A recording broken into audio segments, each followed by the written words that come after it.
d'Archimède et la tension en physique niveau tronc commun. Donc, l'énoncé de cet exercice, on suspend un solide de masse m cubique et d'arête A de 5,04 cm par l'intermédiaire d'un ressort de constante de raideur K, 50 newtons par mètre.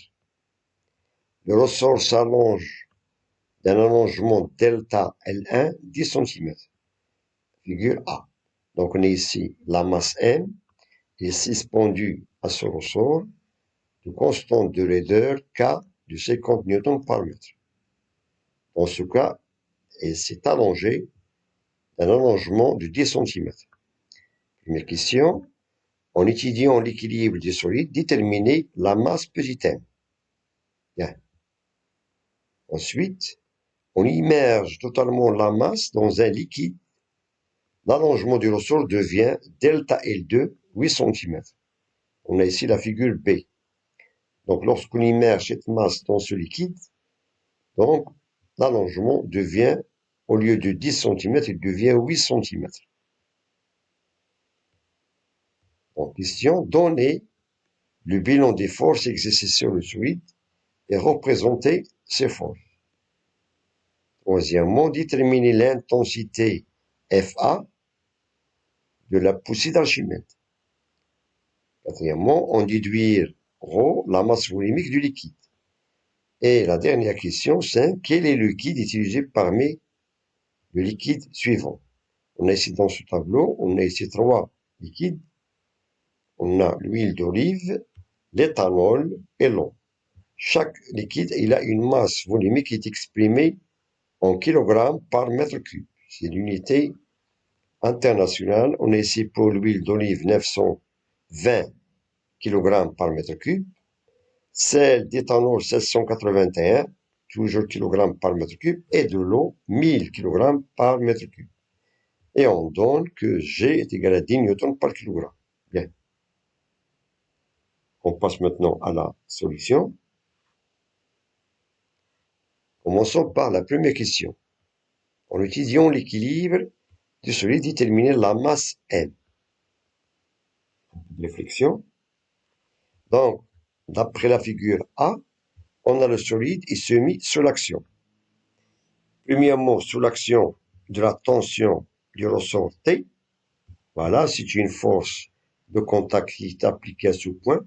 C'est-à-dire que le ressort, il maintient la masse d'une force qu'on appelle la tension T. Et la deuxième force, c'est le poids du solide P. Donc, c'est la force exercée par la Terre sur cette masse. Bien, étant donné que le solide se met sous l'action dessus de force, et d'après la loi d'équilibre, on a l'intensité du poids est égale à la tension, l'intensité de la tension. P est égal à T. Avec P, c'est M fois G, et la tension T, c'est K fois delta de L1. D'après cette formule, on peut tirer l'expression de M, la masse du solide, si petit m est égal à K fois delta de L1 sur G. G, c'est l'intensité de pesanteur. Application numérique, on remplace, on a K est de 50 newtons par mètre, voilà, c'est donné, d'après l'énoncé. On a delta de L1, l'allongement, il est donné en centimètres, donc on doit la convertir en mètres, c'est-à-dire 10 fois 10 puissance moins 2. Et l'intensité de pesanteur G est égale à 10 newtons par kilogramme. Et on arrive à la valeur de la masse de ce solide est égale à 0,5 kg. 0,5 kg qui est égal à 500 grammes. Ça, c'est la réponse de la première question. On passe maintenant à la deuxième question. On immerge totalement la masse dans un liquide. L'allongement du ressort devient delta L2 de 8 cm d'après la figure B. Question demandée. Donnez le bilan des forces exercées sur le solide et représentez ces forces. Donc, le solide, c'est le système étudié, voilà. Donc, le système étudié, bien sûr, c'est le solide. Et on va déterminer maintenant les forces qui sont exercées sur ce solide. Bon, commençons par la première force, c'est la force de tension du ressort. Donc on a ici une autre tension T'. C'est le vecteur T', c'est la force exercée par le ressort, dans ce cas, lorsque le solide est immergé dans ce liquide. C'est tout à fait différent. Cette tension T' est différente de la tension T de la figure A. Deuxième force, c'est la force FA, c'est la poussée d'Archimède. Ça veut dire que le liquide, il exerce une force de contact sur cette masse. Voilà. Et la dernière force, c'est le poids du solide. C'est le même poids qu'on a trouvé tout à l'heure, c'est la force exercée par la Terre, étant donné qu'on n'a pas changé le lieu. Car on sait, d'après le cours, que le poids dépend uniquement du lieu et de l'altitude. Par contre, la masse est toujours constante. Bien. Donc, on a donné maintenant le bilan des forces. Il suffit maintenant de représenter ces trois forces dans un schéma. Bien. On représente ces trois forces. On a ici le schéma de la figure B. On a la masse petit m qui est immergée dans ce liquide. Et en même temps, cette masse est maintenue par un ressort R. De même, constante de laideur K est égal à 50 newtons par mètre, et il a subi un allongement de 8 cm. Bien. Donc, on va représenter, bien sûr, ces trois forces avec des vecteurs sur le même schéma, c'est-à-dire de la figure B. Commençons par la tension T'. Donc, la tension T', c'est une force de contact exercée par le ressort. Il est appliqué à ce point de contact entre le ressort et le solide. Il est vertical vers le haut. Bien. C'est une force verticale et dirigée vers le haut. La deuxième force, c'est le poids P. Et on sait que le poids, c'est une force qui est verticale. Il est toujours appliqué au centre de gravité G du système étudié. Il est dirigé vers le bas. Bien. Il y a comme expression, on a vu d'après les questions précédentes, que P est égal à 1 fois G.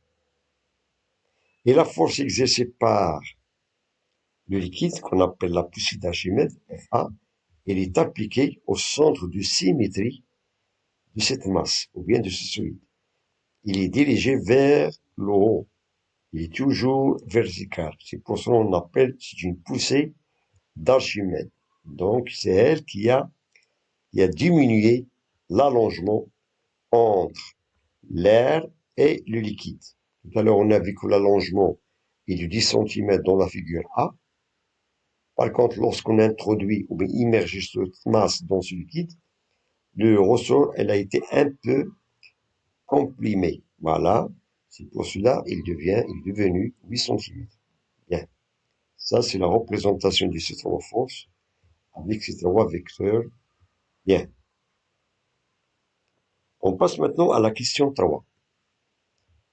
Déterminer l'intensité de cette force qu'on appelle la poussée d'Archimède. Voilà. On demande maintenant de calculer l'intensité de la force Fa. Bien. C'est la troisième question. Étant donné que le solide est en équilibre, il est soumis sous l'action de ces trois forces qui sont verticales, et on a l'intensité de la force P qui est dirigée vers le bas est égale à la somme de ces deux forces, de ces deux intensités qui sont dirigées vers le haut. Cela veut dire que P est égal à Fa plus T'. Voilà. Ces trois forces, ils ont maintenu le corps en équilibre. Donc, on a P est égal à Fa plus T'. Donc, l'inconnu, c'est tout simplement, c'est la force, c'est la poussée d'Archimède. Et on tire Fa est égal à P moins T'. P moins T'. Avec P, c'est 1 fois G, et T', ça s'écrit sur la forme K fois delta de L2. K fois delta de L2. Ça, c'est l'expression de la poussée d'Archimède en fonction de la masse du solide et de l'intensité de pesanteur et du coefficient de raideur et de l'allongement delta de L2 de la figure B. Et on passe maintenant à l'application numérique. On remplace. On a calculé tout à l'heure que la masse est de 0,5 kg. G, l'intensité de pesanteur est de 10 newtons par kilogramme. La constante de raideur est de 50 newtons par mètre. Et delta de L2 est de 8 cm. On l'a converti en mètres, c'est de 8 fois 10 puissance moins 2. Et on trouve que l'intensité, ou bien la poussée de l'intensité de la poussée d'Archimède est égale à 1 newton. 1 newton, ça c'est la réponse de la question Tawa. Bien. Passons maintenant à la question 4. On déduit ρ, la masse volumique du liquide. Donc il nous demande de calculer la masse volumique de ce liquide. Un liquide qui est inconnu. Bien sûr, on va tirer l'expression de la masse volumique. On applique la relation suivante, on sait que l'intensité ou bien la poussée d'Archimède est égale à la masse volumique du liquide, du fluide, et fois le volume du corps immergé, du solide, fois l'intensité de pesanteur. Et on tire la masse volumique, c'est-à-dire F de A sur V fois G. Fa, c'est l'intensité d'Archimède, V, c'est le volume du solide, et G, c'est l'intensité de pesanteur. On passe à l'application numérique. Voilà. On a trouvé tout à l'heure que l'intensité de la poussée d'Archimède est de 1 newton. Le volume de ce corps ou bien de cette masse étant donné qu'il est sous forme d'un cube d'arête A, c'est-à-dire le volume d'un cube, c'est A fois A fois A, A puissance 3. C'est-à-dire 5 fois 0,4 puissance 3.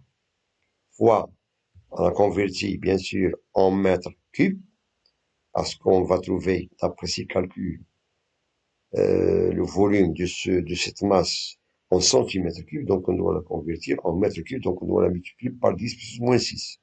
Fois G, c'est l'intensité de pesanteur, et on trouve qu'en la masse volumique est de valeur 781 kg par mètre cube. 781 kg par mètre cube. Ça, c'est la valeur de la poussée d'Archimède du liquide. Et pour la dernière question, quel est le liquide utilisé parmi les liquides suivants? Donc, on a trouvé 781 kg par mètre cube, et d'après le tableau, on constate que ce liquide uniquement, c'est de l'éthanol. De l'éthanol de même valeur 781. Donc, le liquide utilisé dans ce récipient, c'est l'éthanol. Voilà, c'est l'éthanol. Bien. Donc, je vous remercie de votre attention. Bon courage et à très bientôt.